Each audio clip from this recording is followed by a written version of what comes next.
I'm going to show you how to use the pen tool in Photoshop.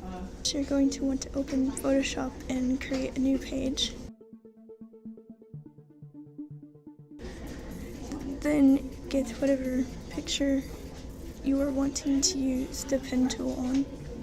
Then you're wanting to go to the pen tool and outline whatever it is you are needing to use the pen tool on.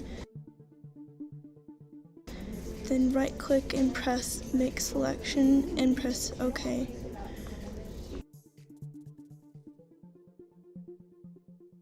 Now you can press the delete button and whatever you outlined will be deleted.